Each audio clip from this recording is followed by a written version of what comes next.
little bit. I can't remember the name of the reporter who did the story about you in the Inquirer. Oh yeah, I can't remember her name either.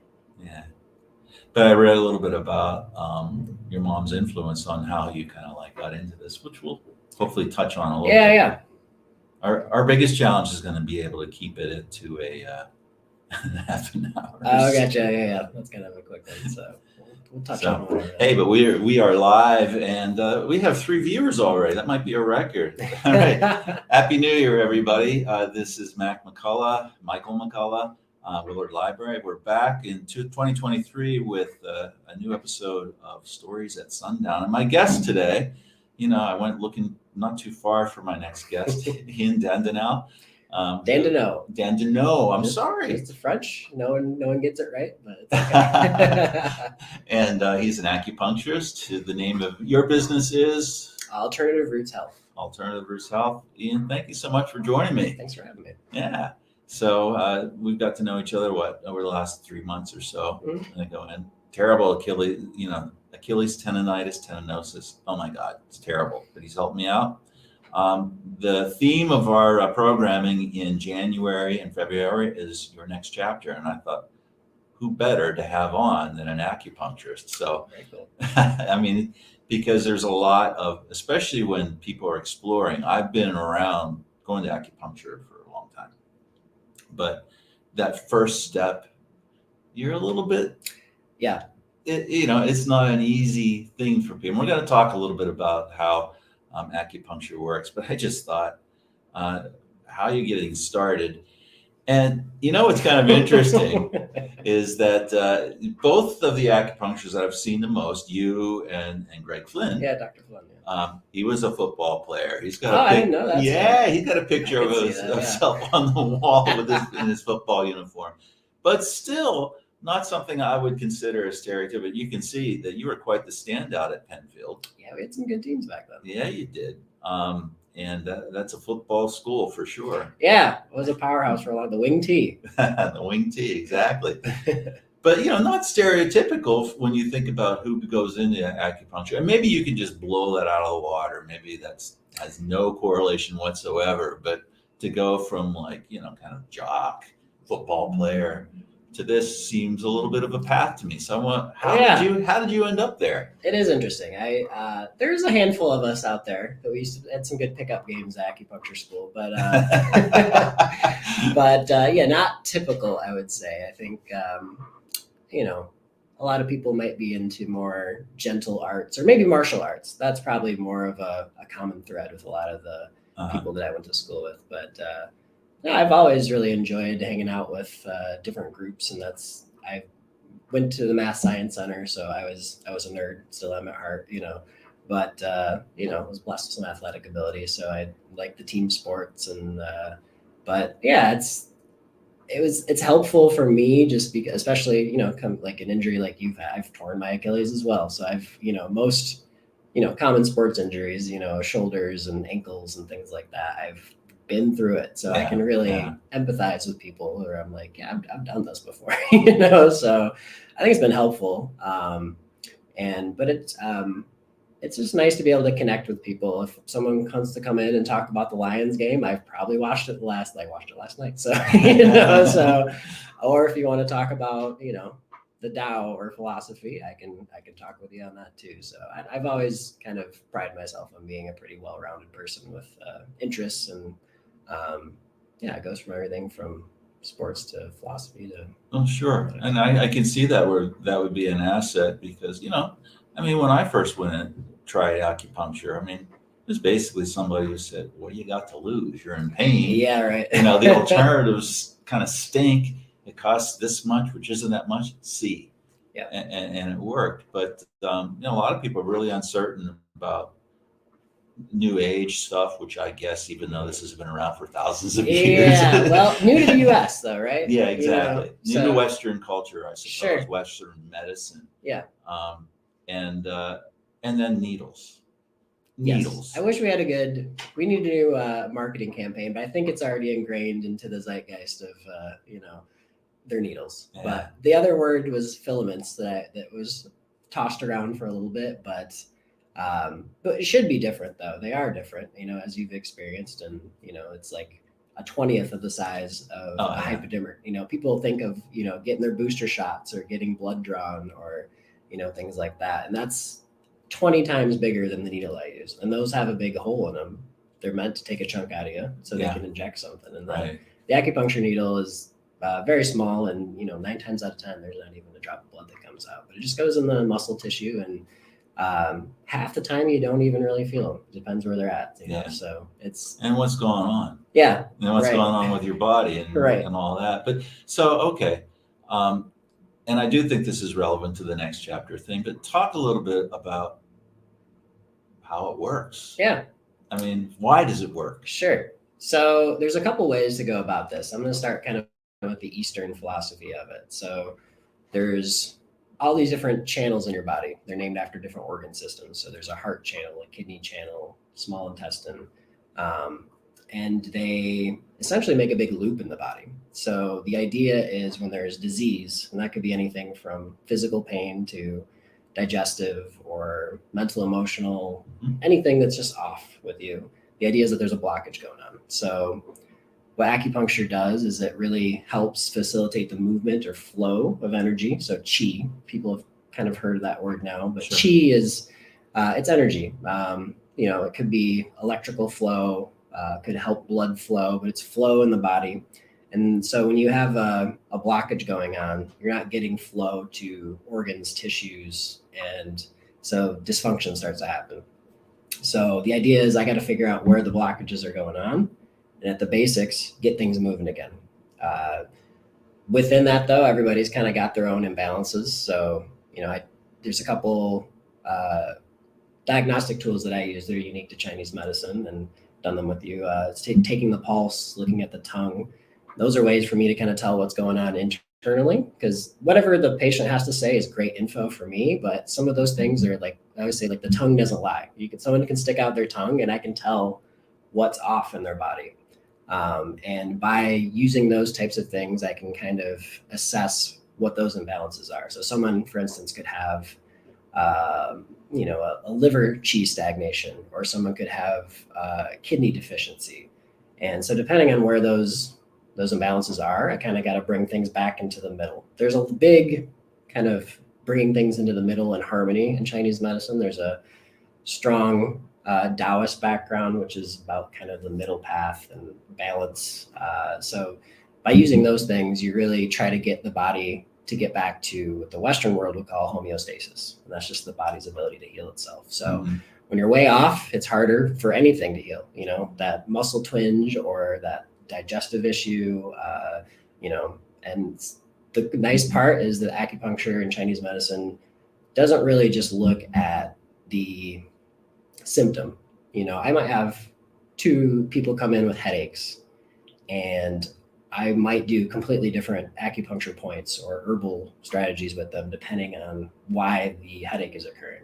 So it's nice because it gets to that imbalance, and that tends to be, I think, more effective medicine instead of, okay, temporarily I feel good, you numbed it, or, whatever the treatment might be. It gets to the root imbalance. And the nice part is that oftentimes the side effects of acupuncture, like, oh, my energy is a little bit better. My digestion's working a little bit better, even though I was working on different things, because everything starts to kind of come back into that balance, which is pretty nice. Yeah. The Western side of that, the biomedical model, is pretty cool too. So we have fascia. Fascia is connective tissue. So it covers all the different muscles. And I think this is actually relatively new. I think fascia maps have only been around for maybe a decade or so. But if you look up a map of fascia, which is that connective tissue, it's a very thin layer. It's almost, science did not know it was there for a long time because it's translucent. So we kind of just thought it was part of the muscle, but it's really its own thing. And what fascia does is it conducts electricity. So when the needle goes in, it actually sends electrical impulses down the channel. So if you look at a fascia map and you look at the ancient Chinese meridian maps, they are very, very close. So it's really cool to see that the ancient Chinese had some kind of insight or knowledge that mapped what we found, 2,000 years later in biology. So that's kind of the Western. And then there's other pain modulation with nerves and different things that go on with that. And then at the basic would be kind of releasing tight muscles. So if you got a tight muscle for a musculoskeletal issue, that tight muscle is kind of pulling on a joint, causing pain. And I think most people, if you've gotten a good massage, you kind of experienced this before, right? Where if you get in there, you finally get a muscle to release and it's like, it feels good. Yeah. The acupuncture needle can get it instantaneously. If you get in the right spot, that muscle kind of releases and it takes that pressure off there, which is always very satisfying on both ends for me and the patient. But yeah, it's been a very interesting medicine because it really works both sides of the brain, I think, too.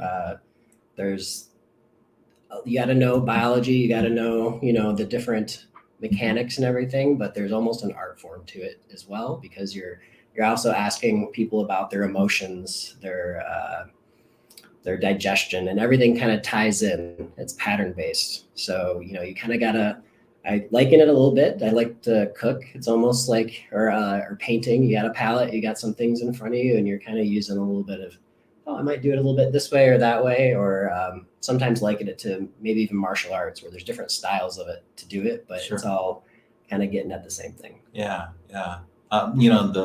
So I've been seeing acupuncturists for a dozen years or so, but you and Dr. Flynn are the ones I had the most experience with. And Dr. Flynn would use these different essential elements and oils and everything. Measure your resistance. I don't know how that stuff works.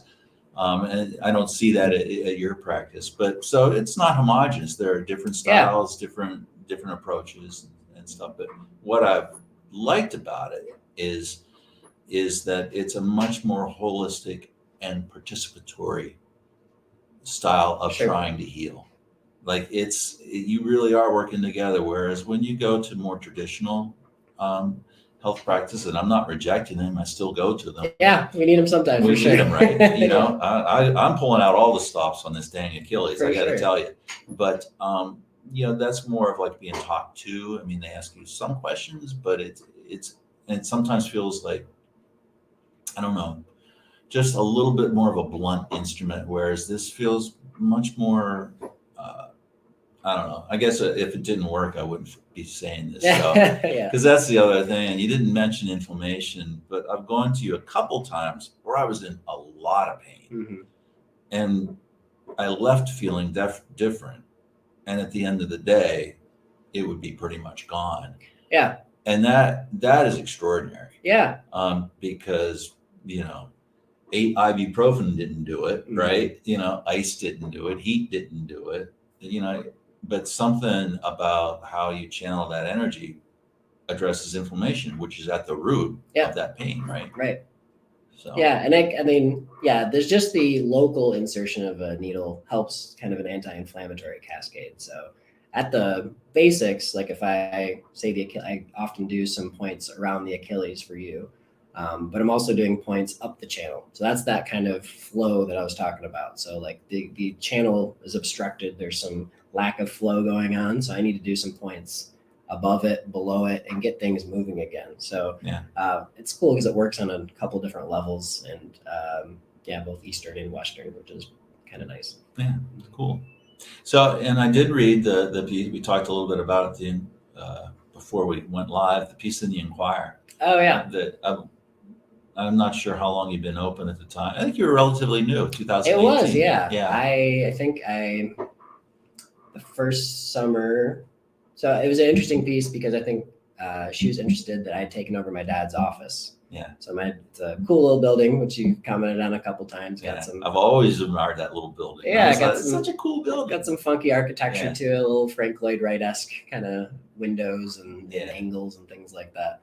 But it was nice to be able to take over. I wasn't planning on coming back to Battle Creek until maybe I was 50 or something. I was like, I'll return at some point. But I was living in Chicago. I lived in Grand Rapids and just enjoying being a young person. But yeah, so it's just life events started to unfold a little bit differently. My dad was retired and was going to sell that building, and I was like, oh, that would be a great spot, you know. So I was in some kind of relationship end and kind of different time of my life, so it made sense to come back. And so that first year, I got to remodel the building, and yeah, there's my dad's office, which is you know, he's got all these great law books back there, which I had to figure out what to do with, which was a bit of a challenge, but kept some of them as an homage to him. And then now, if you come in my office, there's a bunch of plants and everything there. But um, yeah, it was nice to kind of put that connection between my dad. And the fun part was, you know, I remodeled. It was very much the 1980s in there. It was red carpets, steel desks, lawyer, law, like power. You know, and I kind of had to soften it up a bit for what I was doing. So, you know, I put some wood floors in, put a little more Zen tranquility in there, plants and different things. But the one thing that I really love is that my dad's main office, I think this was a kind of decorating motif back in the 80s. He had some bamboo wallpaper in there, which I left originally. I was like, Dad, you knew I was coming. Like, so it was really cool to like have that in there. And I just felt one of those things where like, oh, this is right, you know. So it's been a great spot for me. It's you know, right by the Y, right off the penetrator, so it's easy to find and everything. So it's cool. It's been a good spot for me. So in that article, just how you get to it. I mean, you talked about your love of foraging. Mm-hmm. And I don't know if those plants are still around that building now, but talk a little bit how you got to where things put you down on this path. Sure. So I've always been a nature lover. I you know, did a lot of hiking, camping, stuff like that with my dad. But I think I got into foraging on my own more so. Actually started with morel mushrooms. We used to go morel mushroom hunting up north, as you know, a lot of Michiganders do, right? And so I started with that. But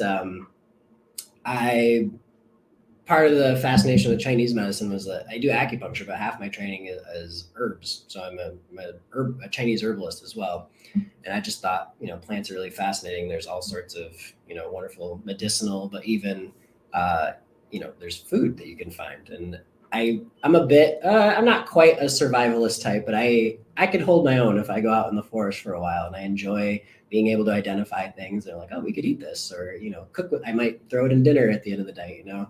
So most of that was self-taught for me. I, for a while, was doing long commutes for both. Well, at grad school, I took the train from Chicago. I couldn't afford to live downtown where my school was. So I was a good 40 minutes, still in the city, but on the train.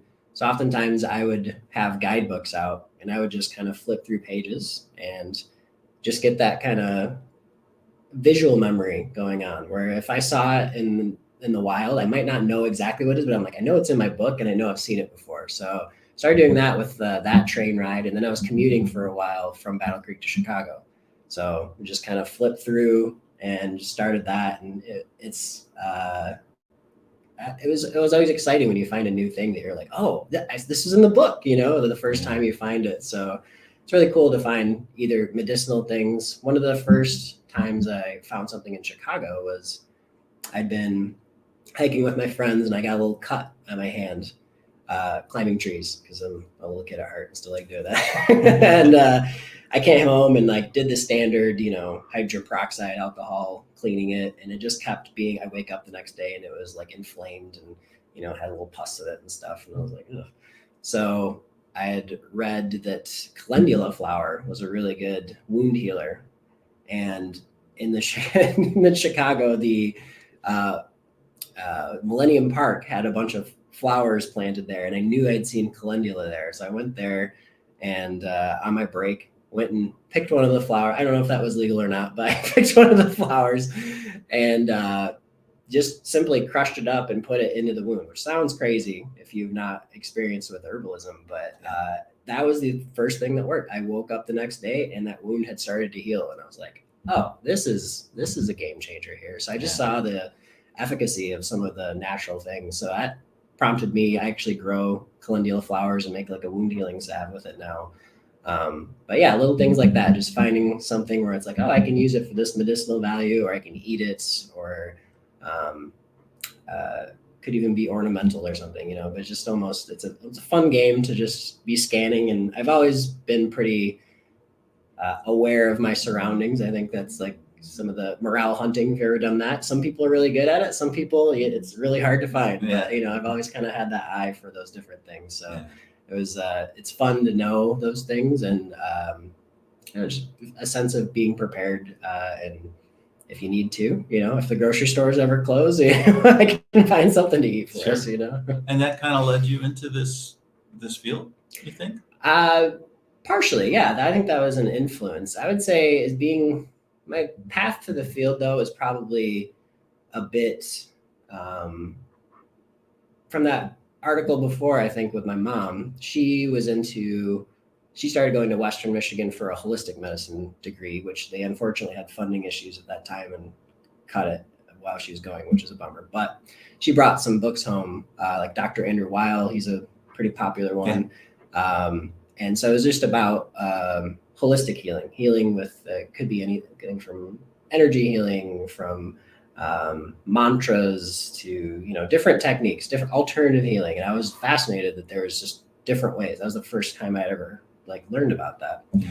So that was the first thing, I think, getting introduced around middle school to those things. My mom would need partners for her projects, and I'd be like, oh yeah, I'll do it. So I got introduced to that. And then I think a lot of it actually was kind of more of my spiritual beliefs. So I grew up in a Christian household and still hold a lot of those, teachings to my heart. But more so in college, started exploring with some of the Eastern cultures, some of the Hindu or Taoist methods, Buddhism, different things like that. And to me, once I read the Tao, that was like a book that really was like, oh, I feel like there's something that just connects to me a little bit more with this. And that one is a lot of the things are living in harmony with nature. So the idea with that one is that if you live in kind of harmony with the seasons, you're actually going to be in better health. So good example right now, winter, right? Like everything is hibernating. If you look at the, plants, they put their energy into the roots, or, the animals have, the bears are hibernating, the squirrels have, gathered all their nuts, all those types of things. So the idea is that we kind of need to do a little less in the winter. And it's because of yin and yang. So if you think of yin and yang is like the sunlight. We get the less, especially in Michigan, right? It's the least sun. But luckily, we just hit the solstice, so we're starting to get a little bit more back, right? Yeah. But the idea is we have less of that kind of exuberant energy, and you're supposed to just reserve it a little bit. And naturally, if you live in Michigan, and we don't have snow right now, but usually, we're not out doing as much. You don't see your friends quite as much. You're not out barbecuing. You're just kind of doing your own thing. So the idea is to kind of dial it back a little bit. And then spring kind of has this you can think of like the first root that comes up, first plant that kind of breaks the soil, right? That's yang energy that returns. So that's a good time to do like your spring cleaning, start new projects, that type of thing. So there's a natural energy to start that. Summer, most sun we get, you can max and relax a little bit.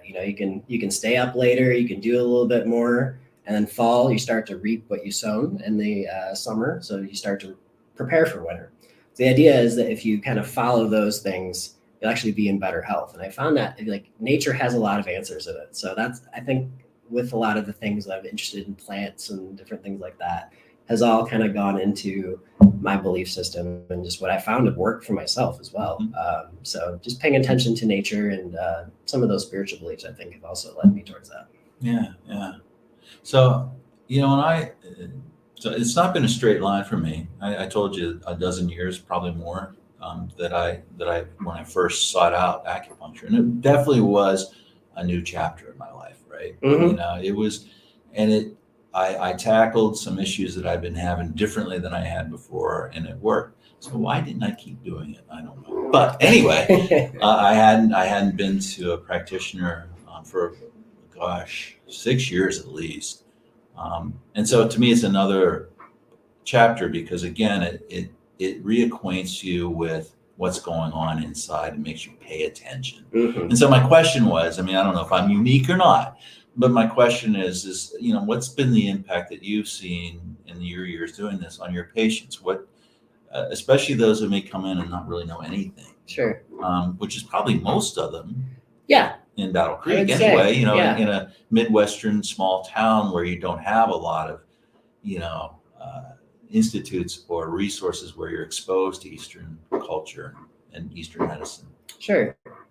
Yeah, I like to, first off, I'm naturally I like to explain things of like why I'm doing this or, the reasons behind it. That's just kind of how I like to operate. Maybe not everybody does that. You might go to an acupuncturist and they just do their thing and send you on your way. But for me, I really like to explain why I'm doing this and kind of the methods behind it. And the reason being so is really what I've figured out over the years is that coming into my office, I'm going to help, get you in the right direction. I'm going to help move some things. I'm going to, reduce some pain. But like the most important thing I can do for somebody is to empower them and teach them how to heal themselves. Like I'm like, you come in, you might see me once a week if you're, coming to see me, but you live with yourself. So I found that to be the most important thing for me is to really try to help people, whether it could be diet or meditating, gratitude practice, lots of different things. Health is a very complicated onion, right? So, just really trying to put good things into our body, whether that's thoughts, food, so depending on what person or what level they're at, I might start with different things, so if they're really struggling with weight, I'm going to talk about diet or fasting or, different things. Or if someone is depressed, I'm going to talk about different things that they can help to do to improve their life. A lot of times I talk about like, what do you do for fun? That's an interesting question that sometimes people struggle with, and it's like, go back. Like there's been times in your life where you've done like maybe as a kid or, so there's different techniques that I try to use to, like I said, empower people. That's really the best thing I can do because if you can kind of help someone on that path, their chances of really healing at all levels are going to be so much greater than always looking for someone to fix them, Yeah. So I kind of I feel like evolved into more of a guidance role with some of those things. And if I can see somebody doing their work and they come back and report back to me that some things have changed, like that's such a cool feeling that be like, oh wow, you listened and you did it, like, so those types of things have been really encouraging, and it's cool to work with people who want to help themselves. That's really the best. Yeah. Well, and it is a commitment too. I mean, it's not like you go and then you get a drug and you go off and see if it works, right? Well, that's a whole cultural thing, right? Yeah. I mean, we're a fast culture where we especially our medical model, but food or fashion, there's a lot of kind of quick things. And I think a good lesson for all of us, we've all had those things where sometimes you got to slow down with things. And oftentimes some of those big life epiphanies come when you slow down. And so that's always one where I'm like, yes, we just need to chill out a little bit. I think that's always a good mantra. Yeah. We talked the first time we met, we talked about gratitude, and, it's interesting that, well, it's maybe interesting is not the word, but the point I'm trying to make is that we can't control what happens to us, but we can control how we react to it. Mm. And you have that little card on your bulletin board. It says, I want to remember this. I know you have it memorized. Yeah, you got it. Things always turn out the best for those who make the best of how anything turns out. Yeah. I had a client bring that to me and I was like, that's great. That is definitely a mantra that is going to work. Yeah. And it's not Pollyannish. It's not meant to diminish. Mm-hmm. It's not even meant to diminish your sorrow or grief. Yeah. It's not meant to do any of that. It's just meant, all we can do is make the best of what we have. Yeah. But sometimes our resistance to that, it's our denial of that, that just deepens that sense of lack of control, mm-hmm. right? And despair. Yeah, that's been a big one too for me is in Chinese medicine, we do not discount emotional states. Like that's one of the first questions we ask, where it's like, oh, what are the emotions that you tend to experience more often, or maybe out of proportion, So I ask about people like, is it anxiety? Is it irritability, fear, grief, anger, those types of things? And each one of those actually has a relationship to different organs. So the amount of emotion that you experience actually goes, and I think a lot of us know that, basic stuff Sure. like a stress headache or a tension or, things like that. So it does make sense, but there's a model with it with Chinese medicine, which is very useful. And I really enjoy having those conversations when people are willing to open up about those things. And I know, that it's okay to be in whatever level you are with people, Sure. but I find that oftentimes when I get strange cases where people have come in and they're like, oh, I've been to XYZ doctor, can't figure out what's wrong. 90% of the time, it's some kind of repressed emotional thing that has happened. So that's been a big one for me, where I try to kind of help people talk about those things, or at least be aware of them. That's actually usually the first step with anything, is some level of awareness. If you're in some kind of cycle, you can't do anything about it if you don't know you're stuck in it, so just kind of starting with little basic things of like, oh wow, that has happened a bunch, this pattern keeps coming back into my life, or so I like to be able to connect with people, and I'm honored, honestly, when people are open up to me like that. So Sure. it's a wonderful, feeling to have someone trust you like that, and then to be able to help work with people to kind of alleviate some of that stuff. Yeah. Well, I can speak from personal experience, and I don't mean to make blanket statements about anybody. I'll bet there are bad acupuncturists out there too. Any profession, right? But what I think is a little bit different about the dynamic of going to your practice, for example, but also, I love the the Myers and their chiropractic process, and you don't feel judged. Mm-hmm. You just don't feel judged. And I don't know that people that work in such a regimented field like healthcare mean to judge, but it can feel that way. Yeah. Because they're asking questions that bring out the things that you're maybe ashamed that you do, or Sure. you do too much of. And so there's kind of like that separation, whereas you go to a practice that's more holistic, and I would say that about both of those. Yeah. It's more about what do we do together to help you get back to doing what you want to do. Mm-hmm. It's I think not your fault. Right. I think there's the aspect that's a little bit unique to those smaller practices, is that there's more listening that happens. Oftentimes when you go to your standard doctor, which I'm not poo-pooing at all, like Sure. Go get your I'm checkups. still going to mine. Yeah, go get your checkups and get any major medical issue. Like there's time and place for everything. But often, I've been there. You don't get to. You get maybe sometimes 5 minutes with the actual doc, and then it's boom, boom, boom, and you don't get to kind of really explain yourself or feel heard sometimes. And I think when you get to spend more time with people, you get a little more nuances to what's going on, so it might start somewhere, but after a while I'm like, well, this is here too, so you get to just spend more quality time with the person. And honestly, I think listening is a form of healthcare too. Sure, I think 2023, everyone's got therapists nowadays, so I think it's wonderful. Yeah, people are much more open about that, Yeah, which is a good thing. Absolutely. Yeah, and I don't mean to denigrate anybody who goes into a profession to heal people. Yeah, hat off fantastic to you, right? work, right? It's just that at least in our healthcare system, is so regimented and so controlled, and every minute has to be accounted for. It's just very different from the experience. A little bit outside, although I get frustrated. Yeah. I told you I thought I was getting coverage. Yeah. But you have to be a DO or an MD for me to get coverage. Yeah, it's a little bit of a messed up system. But so I'll pay it out of pocket. Yeah. So I knew we would have trouble. We're already at 35 minutes. But one of the questions was, what have you read, or what are you reading that you might want to talk about? Sure. So I'm usually reading a couple stacks of books. Mine are mostly related to my field, healing, self-work, meditation, breathing. Right now I'm reading Eastern Body, Western Mind, which is a book on chakras. There it is. There it is. Thank you. Thank you.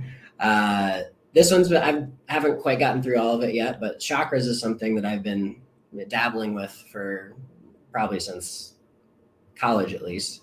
But the idea with this one, there's a really cool, we say chakras, and a lot of times people, maybe if they're into yoga, they know a bit about it, but there's really cool correlations to biology. The chakras are actually just nerve bundles. So those 7 major chakras are major nerve bundles in the body, and that's just electrical impulses. But there's some really cool correlations to different developmental traumas. It could be physical or emotional that kind of at different ages that may have created blockages in those. So this is kind of what I'm reading in this one, and ways to kind of help align those, clear those, and address any kind of misalignment or blockages going on with them. But yeah, whenever I can find something that connects the spiritual to the science, I'm like, that is my zone where I'm like, yes, there's like, and I think that's really where health and really both systems move towards, is that they're not so different. There is actually a middle ground with those. And that's a lot of times the things that I gravitate towards are something that kind of brings that unity together. Neat. Well, readers, I put it up on the Overdrive. We have this book on Libby, which is our app that you can carry on your cell phone and listen to, or read the books, although that's a small reading screen. If anybody wants us to add it to the physical copy to our collection, just email me and I'll be happy to make sure we get it ordered. But we don't have it right now, but it was written in 2006, so it's a little old. Yep. And it probably got out of circulation, but if there's demand, we'll bring it back. But you can get it on Overdrive or Libby. So, and let's see what else. Let's see, my next guest in 2 weeks is another guy who's opening up another chapter, the new director of Willard Library, Matt Willis. He's going to join me in 2 weeks. And, it's another chapter for this library, too. It's one of the oldest libraries in the state of Michigan. It's been around in some form. It wasn't Willard Library until 1905. But, so a new chapter for all of us, right? Very cool. And then next month, on the 14th, Valentine's Day, Laura Oddie. Oh, Laura's coming in. Yeah, I knew you knew her. So she's going to come and join us as well. Laura's been doing a lot of great things in this town about all the time that I've been here. And she grew up here. So, and so we'll have a conversation with her. Ian, thank you so much for coming on. Oh, I did want to say, you did get a low, but you're an attentive guest and probably didn't see it pop up on the screen. But Missy. Oh, Lewis hey. says hi. Throwback. So again, thanks for coming on. I really appreciate it. It's a lot of fun. Appreciate it. Thank you. All right. Take care. Good night, everybody.